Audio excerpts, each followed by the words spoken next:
네. 네. 침체된 우리의 삶의 모든 상황들이 예수 이름으로 회복되어지고 일어서는 놀라운 은혜의 역사가 있게 되기를 주님의 이름으로 축복하면서 여러분들의 삶에 예수 이름이 넘버원이 되는 그런 은혜가 있게 되기를 주의 이름으로 축복합니다. 요즘 그 현대인들이나 젊은 친구들이 얼굴을 보면 좀 웃는 게 없어요. 웃는 게. 옛날에는 제가 어릴 때 시골에서 막 진짜 막 흙 속에 이렇게 얼굴에 막 저녁에 되면 뭐 뭐라 할까요? 좀 더러워지는 어떤 그런 모습들을 흔하게 볼 수 있었는데 그래도 서로서로 이렇게 보고 막 보기만 해도 웃고 했던 그런 기억들이 있는데 요즘은 웬만한 기쁜 일이 있어가지고는 잘 웃지를 않는 것 같아요. 제가 가끔씩 보면 우리 뭐 동기 목사님들이나 이런 같이 모임하는 자리에 저 혼자 이렇게 웃으면 뭐가 그리 좋은 일이 있냐고 저한테 그렇게 이야기해요. 제가 뭐 좋은 일이 있어서 웃는 게 아니고 그냥 그러니까 그런 거죠. 뭐 그게 그냥 그러니까 그렇다 이렇게 대답을 하면 그러니까 무슨 기쁜 일이 있으니까 그럴 거 아니야 이렇게 이야기를 하는 거예요. 이유가 있어야 웃고 그또 웃을 만한 아주 큰 뭔가가 있다고 생각하는 거예요. 그래서 저보고는 세상에서 제일 부자 같다 그렇게 이야기를 하더라고요. 맞다, 내가 부자다 이런 자랑도 하고 하는데 실제로는 텔레비전에 막스 러너라는 분이 나와가지고 그런 이야기를 해요. 지금 우리는 과거 어느 때보다도 더 많은 자유를 누리고 또 행동의 제재를 받지 않고 살아가고 있다. 그러나 놀라운 충격은 우리가 하고 싶은 거 다 하고 가고 싶은 거 다 가고 생각하고 싶은 것을 마음대로 하면서도 기쁨이 없다. 야, 정말 딱 꼬집어서 하는 말인 것 같아요. 말의 뜻은 뭡니까? 우리가 자유를 보장받았는데도 불구하고 함께 기쁨을 보장받은 것은 아닌 것 같아요. 이 막스 러너가 지적하는 바가 그런 것 같아요. 우리는 마음껏 할 수 있는 자유를 얻었는데 기뻐하지 않는다. 이건 자유를 보장받을 때 기쁨도 같이 보장받을 수는 없는 것 같아요. 이 시대를 한마디로 표현해서 기쁨을 잃어버린 시대다. 그렇게 누군가는 이야기를 합니다. 기쁨이라고는 도무지 찾아볼 수 없는 이 시대, 이 시간, 우리의 삶의 형편 그런 거 다 제쳐두고 기쁨으로 오늘 이 자리에 복잡하고 부대끼고 막 하는 그런 고역을 마다하지 않고 주님 앞에 나와서 예배드리고 또 밖에 나가서는 복음을 전하는 여러분들을 주의 이름으로 치하하면서 정말 축복합니다. 여러분들을 볼 때마다 제가 죄송스럽기도 하고 그리고 감사하기도 하고 정말 하나님께만 영광을 돌리는 그런 은혜가 있습니다. 우리의 가족들 중에 지금 생사를 넘나드는 그런 사람들이 있는데도 불구하고 오늘 나와서 주님 앞에 주의 이름을 외치고 기쁨으로 주님을 맞이하는 그 영광스러운 예배 앞에 예배자로 선 여러분들을 축복합니다. 우리 같이 옆에 있는 분들에게 같이 인사하십시다. 참 잘 오셨습니다. 은혜의 시간 되시기 바랍니다. 우리가 그런데 이렇게 할 수 있는 오늘 그런 상황인데도 불구하고 오늘 이 시간 나와서 함께 예배드릴 수 있는 근거가 어디에 있다고 여러분 보십니까? 우리 신앙의 선배들도 그랬잖아요. 오늘 말씀 중에 보니까 사실 우리는 잽도 안 돼요. 우리가 지금 힘들고 어려운 거는 사실 어디 가서 명함도 못 내밀어요. 이분들이 어떤 상황이었냐 하면 자기가 지금 당장 죽어도 뭐 어떻게 누구한테 가서 하소연을 할 수 없는 그런 상황인데 이 사람들에게는 우리가 생각할 수 없는 도무지 이상한 기쁨이 있었다는 거예요. 그 대답이 하나님께서 우리를 향하신 하나님의 그 사랑에서 근거했다라고 우리에게 말씀해 주고 있는 거예요. 그게 뭐냐라고 했을 때 예수님의 이름이라는 거예요. 오늘 우리 찬양대가 예수님의 이름으로 우리의 삶에 새로운 기쁨이 넘쳤다라고 이야기하잖아요. 예수님의 이름으로 일어나 그러라 하니까 나면서부터 안전병이 된 자가 일어났다라고 이야기합니다. 그 예수님의 이름이 과연 우리에게 어떻게 주어졌나요? 하나님의 사랑이 아들 예수님을 이 땅에 보내셔서 사람의 몸으로 보내셔서 말입니다. 여러분 우리 죄를 위해서 친히 고난받으시고 채찍맞으시고 가시면류관 쓰시고 침뱉음 당하시고 십자가에 못 박혀 죽으심으로 말미암아 그 죽는 것이 하나님의 기쁨이었다고 이야기하는 거예요. 그러니까 우리는 글자로는 이해가 안 돼요. 글자로는 이해가 안 돼요. 근데 우리가 살아가면서 우리가 그냥 이렇게 희미하게 느껴지는 바가 있는 거예요. 아, 이거구나. 이런 사랑이 하나님의 사랑이겠구나. 우리는 그냥 그렇게 기억하는 거죠. 오늘도 그 한편의 우리 5장 40절에서 42절의 말씀을 가지고 우리가 주님의 그 사랑을 같이 한번 생각해 보기를 원하는 거예요. 제가 그래서 오늘 본문을 골랐습니다. 여러분, 예수님의 이름은 그 어떤 상황에서도 멈출 수 없는 기쁨을 주신다는 사실을 기억하시면서 오늘 말씀 가운데로 나아가겠습니다. 오늘 보니까 오늘 우리가 읽진 않았지만 33절을 한번 보십시오. 33절에 보니까 저희가 듣고 크게 노하여 사도들을 없이하고자 했다. 이 말이 무슨 말이냐 하면요, 사도들이 예수님의 이름을 부르면서 나면서 안전병이 난자를 고쳤죠. 사람들이 있는 자리에서 베드로고 막 설교하니까 3,000명, 5,000명씩 회개하는 역사가 일어나죠. 그러니까 사람들이 이게 막 그 당시에 지도자 되었던 제사장들과 사두개인들과 바리새인들과 이 모든 사람들이 눈에 가시가 된 거예요.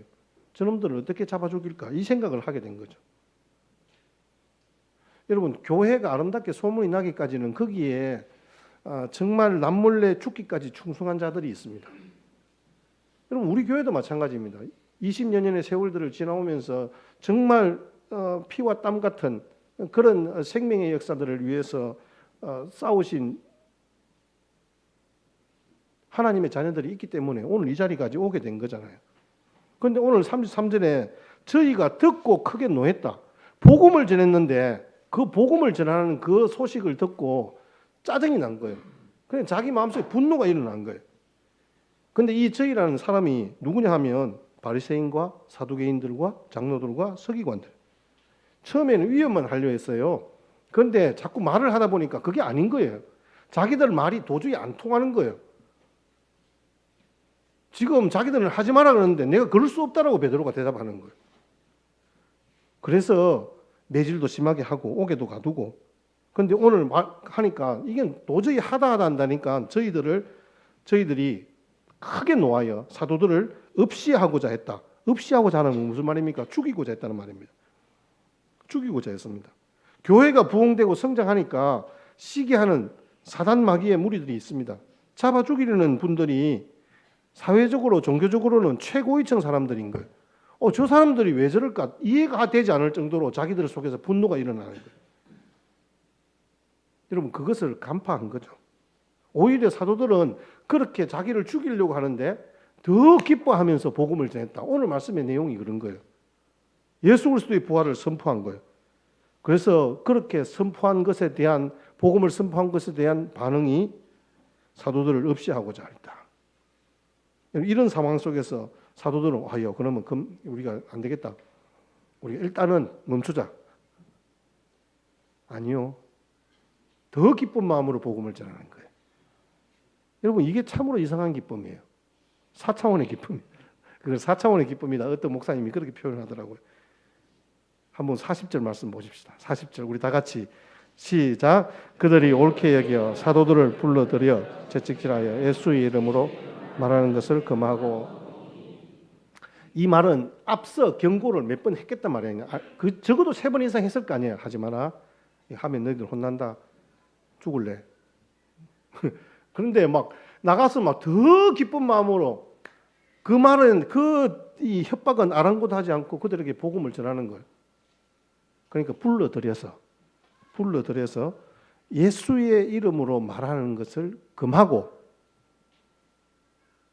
금하는 그 방법이 채찍질했다. 이렇게 이야기를 하는 거예요. 여기에서 33절부터 40절까지 중간의 내용은 누가 나오냐 하면요. 주중에 제가 말씀을 드렸는데 가말리엘이라는 바리새인, 그러니까 힐렐 학파의 수장이었던 그 가말리엘이 등장합니다. 이 가말리엘은 상당히 인격적인 분입니다. 아닌 것은 아니라 옳은 것은 옳다라고 이야기하는 사람입니다. 지금 이 상황 속에서 너희들이 이 사람들을 그냥 단순히 예수를 그리스도라고 복음을 전하는 이들을 잡아 죽이면 너희들이 나중에 역사적으로 그렇게 드다가 일어나서 그렇게 우리를 혼란스럽게 했지만 결국 그것이 우리에게 독이 되었지 않느냐. 이제 이런 역사적인 예들을 들면서 그러면 안 된다. 지켜보자. 이렇게 이야기한 거예요. 그래서 할 수 없이 마음에 안 들지만 이 제사장들, 특히 사두개인들이 제사장들이었거든요. 이 사두개인들하고 바리새인은 극과 극이잖아요. 그런데도 말을 들어보니까 맞잖아요. 그리고 바리새인들은 사실은 자기들 어떤 고위층에 있는 사람들뿐만 아니라 백성들이 다 좋아했던 사람이거든요. 그러니까 그 말을 듣고 이 사람들을 놓아주기를 하는데 그냥 놓아주면 안 되는 거예요. 자존심이 상하는 거예요. 그냥 놔주면 다 인정해 주는 꼴이 되니까 그냥 놔줄 수는 없고, 그러면 율법에 기록된 대로 하자. 율법에 기록된 게 뭡니까? 그들을 40에 하나 가만매 39대의 매를 때려서 놓아주는 거예요. 때리고 난 뒤에. 근데 여러분 그냥 이게 그냥 우리 같이 손바닥, 선생님에게 손바닥 맞는 이 정도가 아니에요, 여러분. 예수님이 가야바 때려서 채찍을 맞으시는 바로 그 채찍이에요. 쇠갈고리 끝에 쇠 조각이 다 붙어 있는 거예요. 그것을 한번 쫙 치면요, 그대로 몸에 박히면서 살점이 팍 터져 나오는 거예요. 온몸이 피투성이가 되는 거예요. 39대를 맞았다? 모르겠어요. 오늘 본문 말씀에는 간단히 채찍질하고 금하고 놓았다고 나와 있는데 무자비한 채찍질이에요. 사실은 짐승의 뼈 조각과 쇠 조각이 달려 있는 그 채찍으로 때릴 때 여러분 옷을 다시 입었을 거 아니에요. 온몸이 전부 벌겋게 피투성이가 되었습니다. 엄청난 고문이었죠. 등이 다 찢어지고 피가 철철 흐르는 상황인데 사도들은 뭐라고 합니까?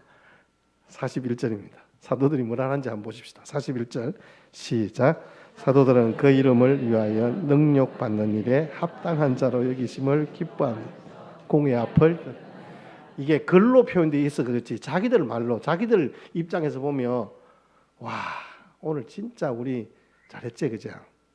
야 주님이 우리 이렇게 고난 당하는 자로 우리를 세워준 게 얼마나 기쁜지 모르겠다. 야 하이파이브 하면서 나오는 거예요 지금. 여러분 이게 자기 온몸이 갈기갈기 찢겨졌어요. 너덜너덜해요. 피가 철철 흐르는 상황이에요. 그런데 그것을 오히려 기뻤다는 거예요. 그러니까 일반적인 다른 사람들이 보면 미친놈인 거예요. 딱 그냥 우리 한마디로 바로 보자마자 그들이 하는 모습을 보면 미친놈이에요. 한 대만 맞아도 아픈데 39대를 맞았으니 얼마나 아팠겠습니까?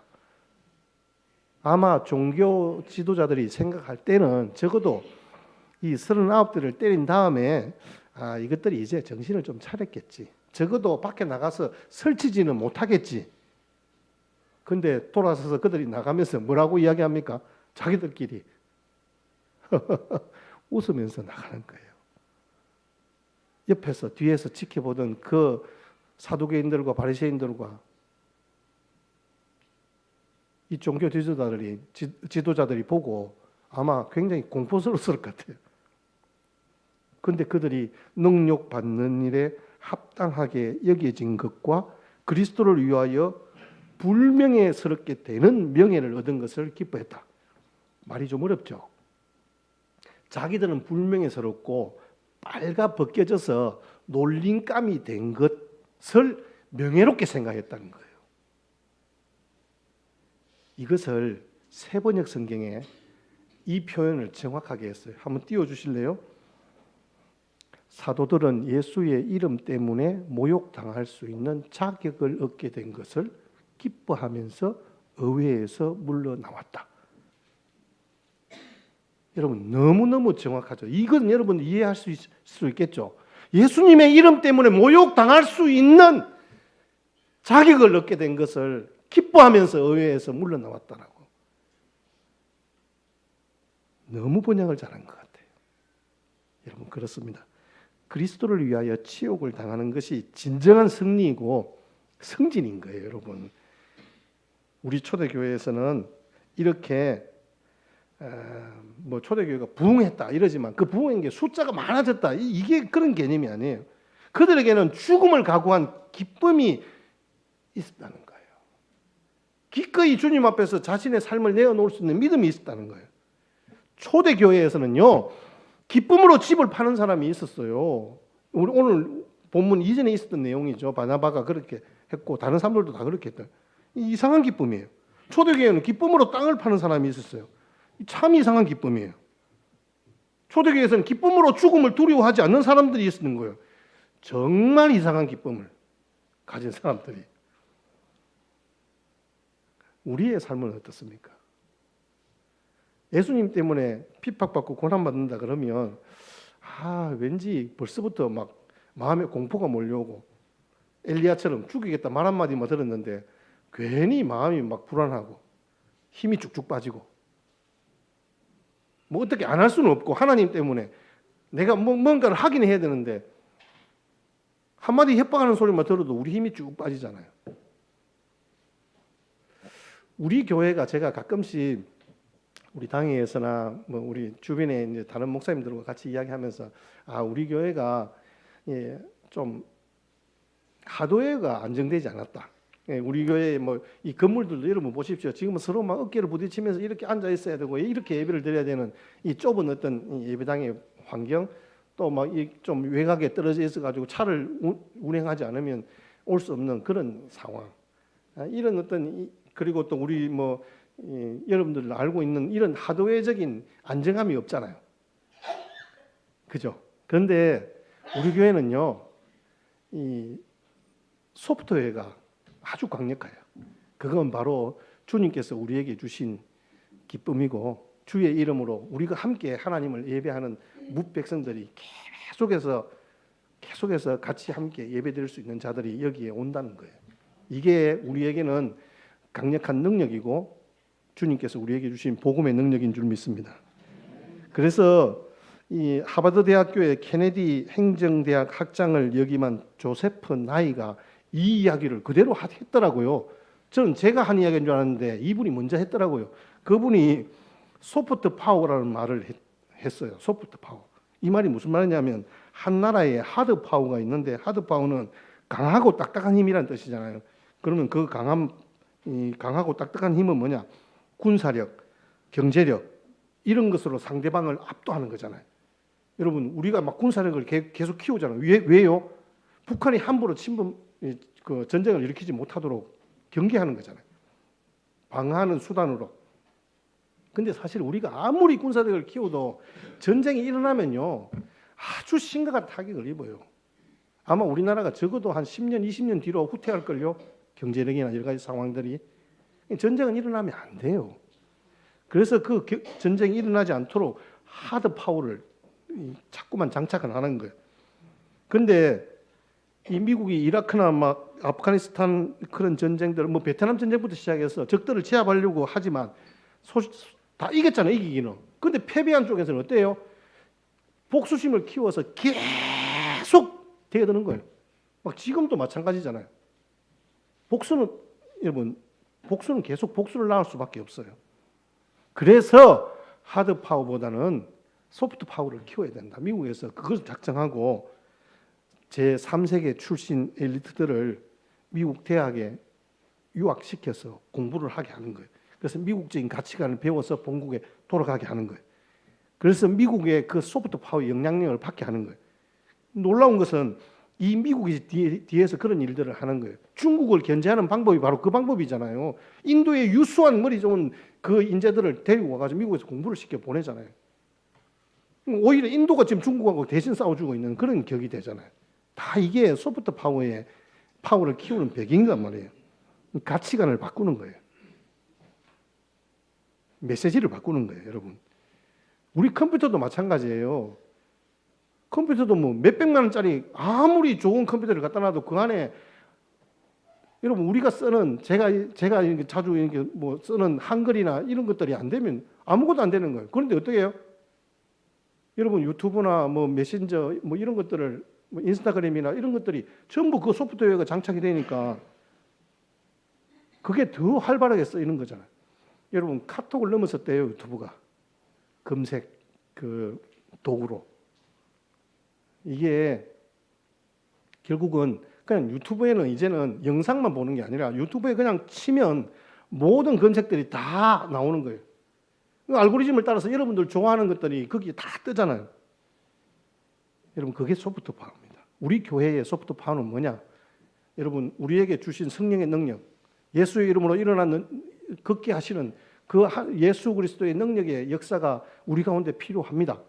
그러나 정말 더 중요한 것은 우리 가운데서 함께 그 예수님의 이름 때문에 기뻐하는 하나 되는 그 기쁨이 우리 가운데 장착되어질 때 세상이 손가락질 하지 못하는, 세상이 우리를 죽이지 못하는 그런 강력한 힘과 능력의 역사가 일어날 줄 믿습니다.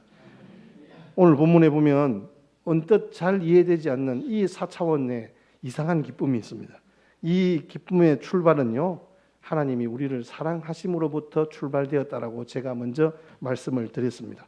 하나님이 보여주셨던 이상한 기쁨, 하나님이신데 하나님의 독생자 예수 그리스도를 사람의 몸으로 보내셔서 죽게 하시는, 그러면서 우리가 구원받고 하나님의 자녀가 된 것을 하늘에서 기뻐하시는 그 하나님의 이상한 기쁨, 그 기쁨의 근원이 어디에 있습니까? 하나님이 우리를 사랑하시는, 바로 그것이, 그 사랑이 고난을 기쁨이 되게 하신다는 말씀입니다. 하나님과 예수님은 고난을 오히려 기쁨으로 삼으시고 친히 그것을 보여주시잖아요. 저와 여러분들이 삶의 걸음을 보면서 여러분 어떤 생각들이 드십니까? 우리 자녀들을 우리가 정말 막 뒤에서 케어를 많이 하지 않습니까? 어릴 때부터 정말 아무것도 없는데도 불구하고 나는 굶어도 좋으니까 우리 자식들을 어떻게 하든지 잘 먹이고 잘 키우고 잘 교육시켜서 정말 훌륭한 사람들이 되기를 바라는 마음이 있습니다. 너무너무 간단한 예로 아주 우리가 한 주간 살아가면서 아이들을 케어하다 보면요, 막 정말 지쳐서 나가 떨어지는 그런 상황이거든요. 근데 그 다음에 또 며칠 뒤에 자녀들을 보면요, 너무너무 기쁜 거예요. 좋은 거예요. 왜냐하면 사랑하는 자녀니까. 사랑하기 때문에 그렇잖아요. 우리의 삶에 있어서 죽을 힘을 다해서 정말 생명 바쳐서 돌보는 그 부모님의 사랑은요, 우리를 사랑하기 때문에 그렇지, 그 어떤 조건들을 내가 그 자녀에게 내걸지는 않잖아요. 내가 이렇게 키워줬으니까 네 나중에 효도해. 사실 그런 마음들은 자녀가 잘 되기를 바라는, 인성이 좀 더 뭐랄까요, 좀 잘하기를 바라는 마음이 있어서 그런 거지, 정말로 내가 얻어 먹고 싶어서 그렇게 하는 것은 아니지 않습니까? 교회의 능력의 핵심은 복음이고 그 복음의 중심은요, 바로 기쁨이에요. 기쁜 소식이에요. 그 복음의 핵심은요, 바로 예수 그리스도, 그분의 이름에 있다는 거예요. 그 아들 예수님의 십자가 죽음도 기꺼이 감내하셨던 하나님의 사랑이 기뻐할 수 있는 근원임을 믿습니다. 그리고 그 이상한 기쁨은 오늘 본문에 보니까 고난이 특권임을 아는 사람에게서 나오는 거예요. 자, 41절 한 번만 더 보십시다. 41절 시작. 사도들은 그 이름을 합당한 자로 여기심을 기뻐하면서 그 이름을 위하여 능욕받는 일이다, 이렇게 이야기합니다. 그들이 불법으로 감금을 당하고 채찍을 맞았습니다. 온갖 고난을 당했습니다. 그런데 사도들은 그것을 내가 왜 이 짓을 해야 되나 이런 생각한 것이 아니라 오히려 그런 치욕스러운 고난을 당했는데 하나님께서 내게 고난당할 수 있는 자격을 주셨구나 생각하고 오히려 기뻐했다는 것입니다.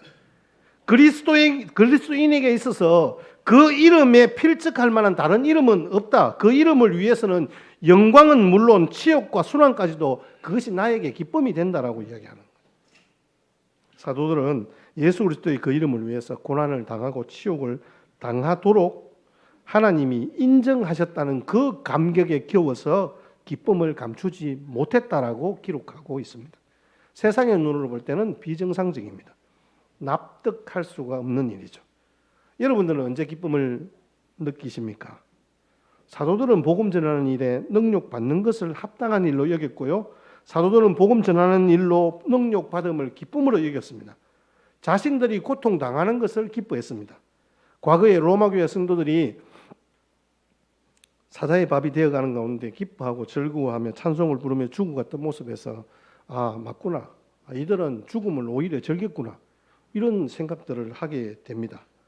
이것을 보면은 초대교회의 기쁨은 내가 무언가를 얻었기 때문에, 성취했기 때문에 기뻐한 것이 아니었습니다.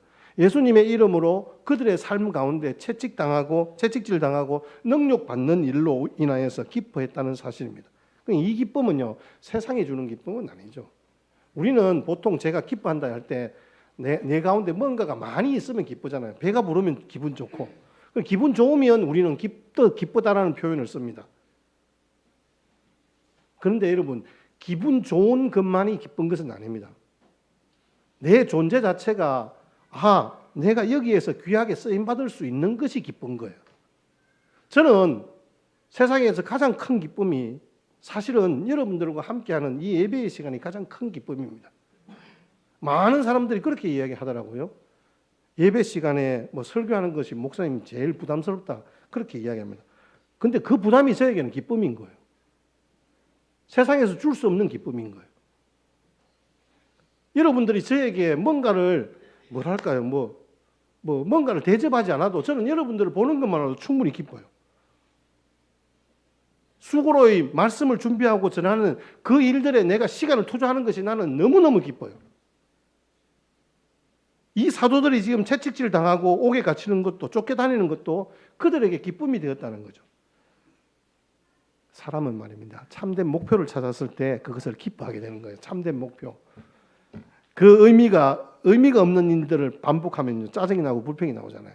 오늘 우리 잘생긴 결혜가 오늘 휴가 나왔는데 사람들은 결혜야, 네 앞으로 한 3년 더 군대 근무할래?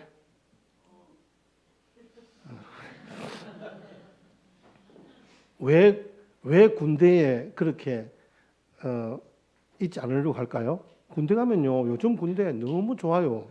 미안해. 그래, 네 형편을 내가 몰라서 하는 말은 아니고, 군대 가면요, 먹을 거 주죠. 재워주죠. 돈 주죠. 월급, 걔네가 요새 상병이야? 상병 월급 얼마야?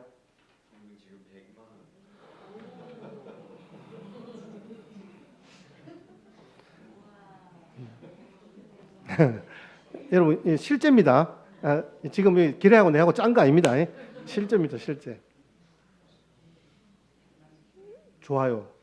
근데 내가 금방 군대 3년 더 있을래 하니까 얼굴 변하는 거 보셨어요? 여러분 안 보셨죠? 왜 안 있을래 할까요? 거기는 본인이 생각할 때, 내가 생각할 때는 의미 없는 일이 반복되는 거예요.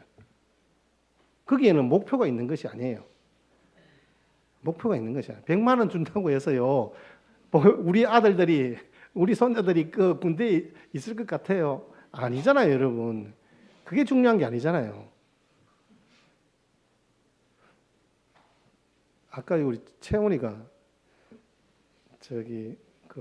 밖에 잠깐 나가는데 송이 보고 비켜달라 하는데 채희지 미안해.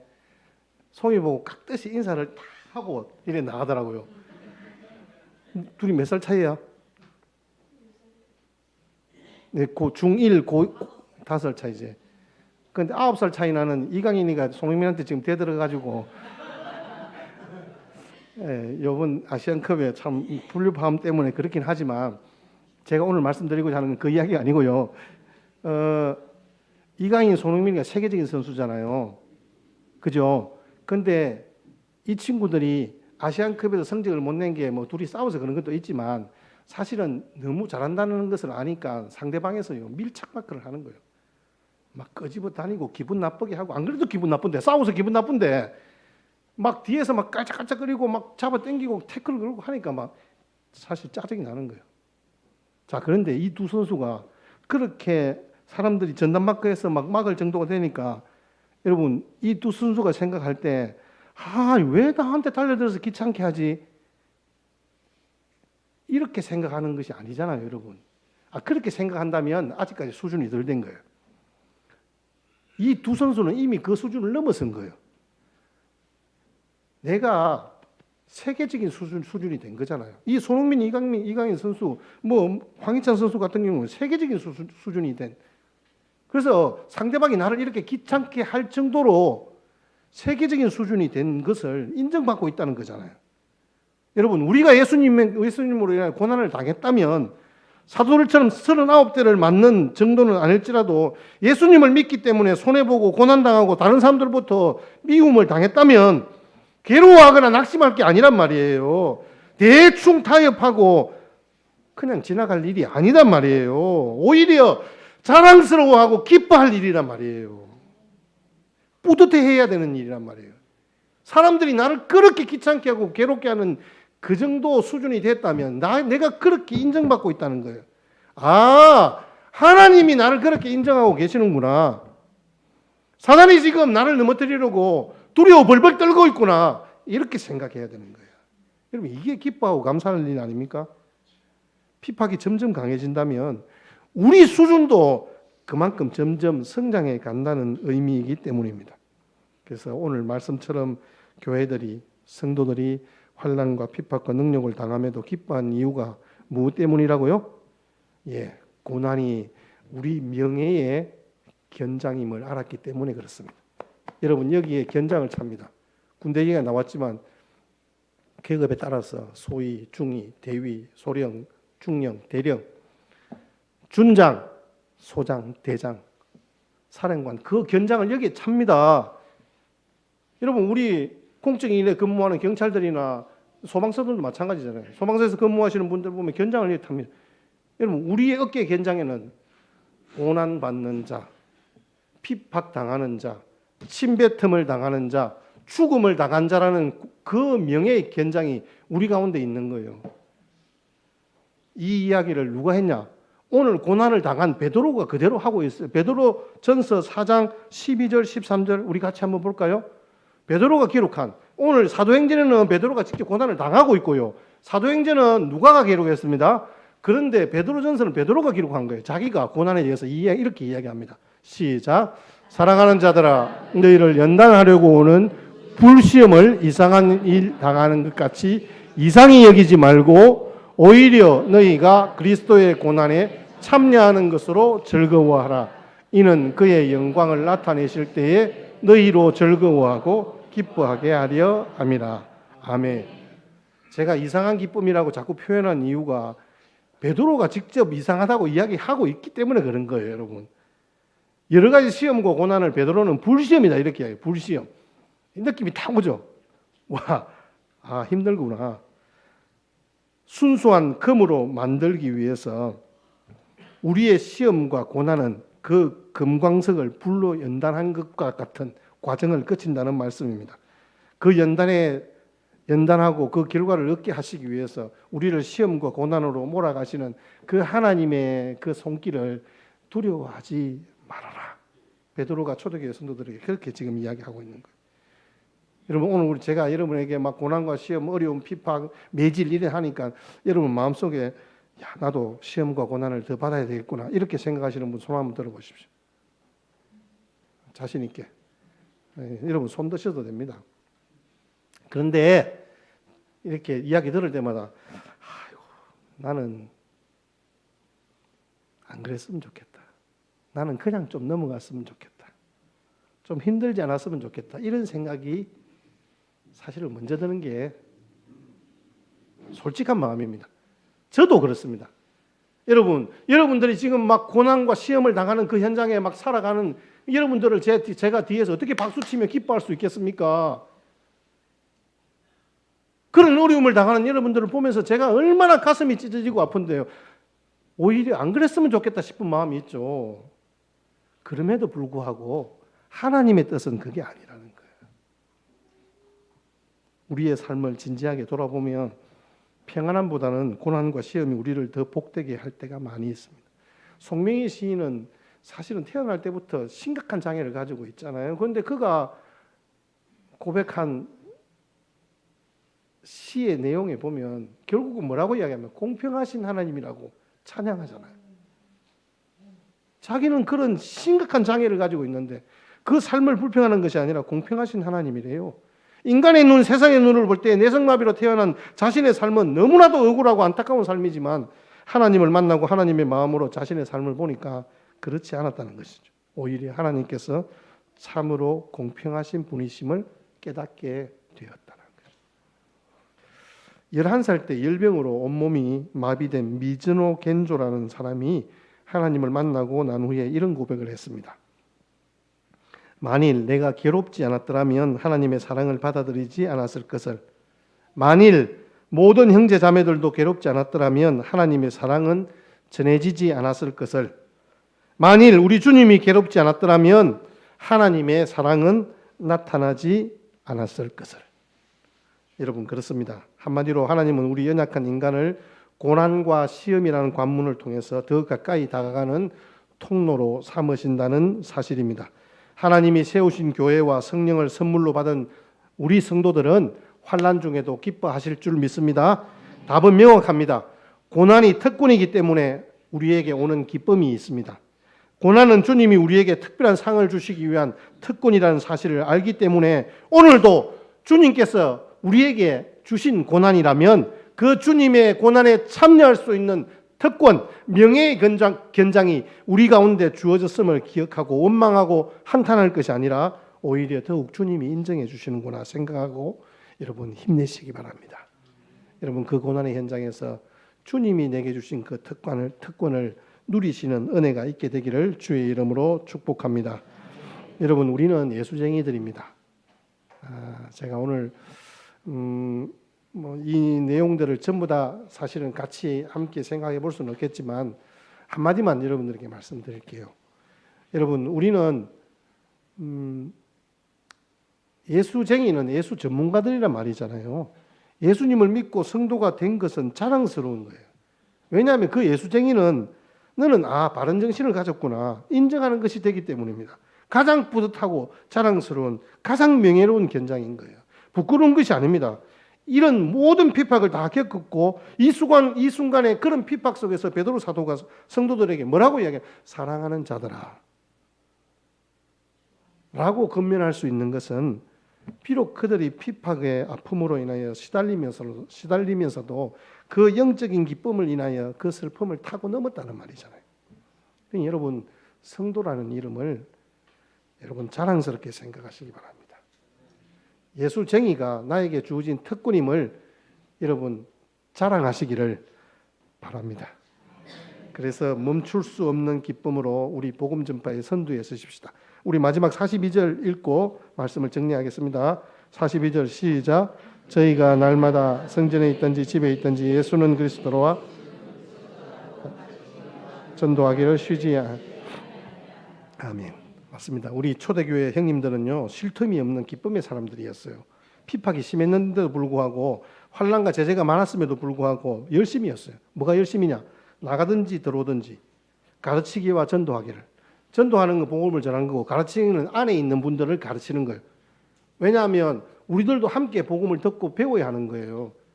여러분들에게는 내가 지금 전도하는 게 아니라 여러분들에게는 가르치는 거예요. 지금 가르치면서 복음을 전하는 거예요. 여러분 이 일들이 있어야 되죠. 이 일들이 없이는 우리가 어떻게 훈련되어지고 복음을 전하는 일꾼들이 될 수 있겠습니까? 우리가 주일학교 교사로 중고등부 교사로 우리 선생님들이 우리 아이들을 가르치는 가장 큰 이유가 뭡니까? 주님의 종된 백성으로 세움받기 위한 거예요. 우리의 찬양대원으로 봉사하는 이유가 뭡니까? 우리가 식당에서 봉사할 수 있는 건 뭡니까? 이건 가르치는 거예요. 그래서 우리는 감사한 거예요. 그래서 우리는 기쁜 거예요. 예수의 이름을 위해 능력받기에 합당한 자가 되었다고 기뻐하면서 나오자마자 복음을 전합니다. 그들의 메시지는요 아주 심플합니다. 예수는 그리스도다. 예수님이 누굽니까? 예수님은요 이름이에요. 그리스도는 직책입니다. 그리스도는 헬라어로 왕과 선지자 제사장 된다는 말씀입니다. 예수님은 구원자라는 거죠. 구원자 되신 그분이 바로 왕이요, 구원자 되신 그분이 바로 제사장이요, 구원자 되신 예수님이 바로 선지자라는 말씀이에요. 이 세상에서 그것이 복음이 되어야 되고 그 가르치기와 전도하기를 그치지 않았던 이들의 삶의 모습들 가운데 저와 여러분들의 삶이 투영되어지는 은혜가 있었으면 참 좋겠습니다. 제가 마지막으로 톨스토이의 내용을 인용하고 말씀을 마치겠습니다. 세상에서 가장 중요한 일이 뭘까요? 톨스토이는 이렇게 이야기합니다. 인생론과 행복론을 이야기하는 세계의 의문이라는 톨스토이가 글을 썼어요. 그 글에 보면 톨스토이가 이렇게 질문합니다. 이 세상에서 가장 중요한 시간은 언제인가? 언제인 것 같아요? 오, 박수. 그러면 이 세상에서 가장 중요한 사람은 누구인가? 맞아요. 지금 나는 아니고 지금 만나고 있는 사람, 지금 여러분들 얼굴을 대면하고 있는 여러분 옆에 있는 그 사람이 제일 중요한 사람입니다. 자, 그러면 이 세상에서 가장 중요한 일은 무엇입니까? 대답, 마지막에 톨스토이 이렇게 대답하겠습니다. 현재 내 앞에 있는 사람에게 선을 행하는 일. 이걸 우리에게 적용한다면 뭐 좋습니다. 지금 현재 가장 중요한 시간은 현재 예배드리는 이 시간입니다. 가장 필요한 사람은 누구냐? 현재 내가 만나고 있는 사람입니다. 지금 여러분 옆에 있는 사람입니다. 그리고 마지막, 이 세상에서 가장 중요한 일은 뭘까요?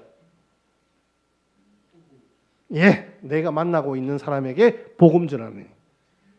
그게 가장 중요한 일입니다. 그럼 톨스토이의 말이